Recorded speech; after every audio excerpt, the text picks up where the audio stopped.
Bonjour à tous et bienvenue dans cette toute nouvelle vidéo. Aujourd'hui on commence une nouvelle série. Une série où on va recréer les personnages des mystérieuses cités d'or en 3D sur Blender. Aujourd'hui, épisode 1, on recrée un soldat espagnol. Attention, c'est parti.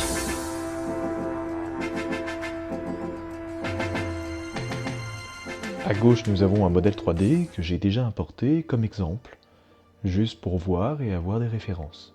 À droite, nous avons un modèle que j'ai réalisé moi-même en partant d'un personnage généré sur Make Human et que j'ai réadapté pour m'y rapprocher le plus possible.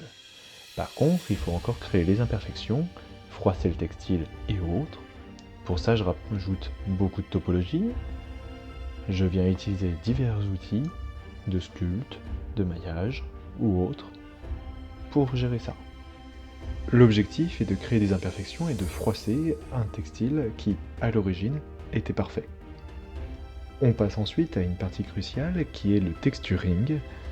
Autrement dit, on vient rajouter du détail dans les textures. Là on voit, je recrée des défauts dans l'armure, comme des rayures ou autres, dans le plastron, ce qui va permettre d'avoir quelque chose de plus réaliste. Là je rajoute des détails dans le cuir pour le rendre plus rugueux.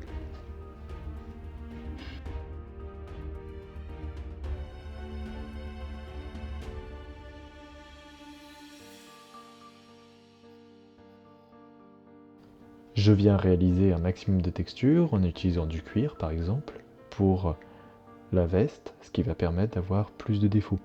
Là on vient rendre un peu plus verdâtre le plastron pour se fier à l'image de référence, ce qui va permettre ensuite d'avoir quelque chose d'un peu plus oxydé.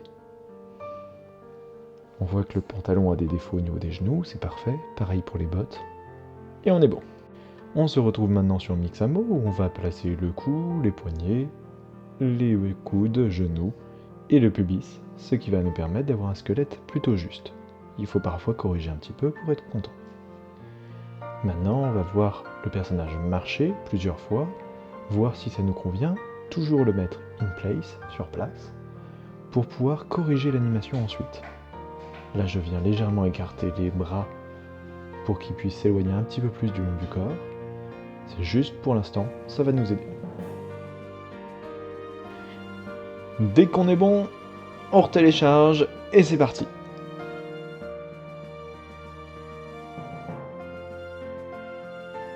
On se retrouve dans Blender où on va donc réimporter le personnage. On va légèrement, rapidement recorriger l'ensemble des textures parce que ça vient générer souvent des erreurs quand on passe de l'un à l'autre. Et ensuite, on va pouvoir continuer. Je n'ai gardé que la tête du personnage de Make Human où je viens séparer la partie qui va permettre de faire le scalp, la coupe de cheveux.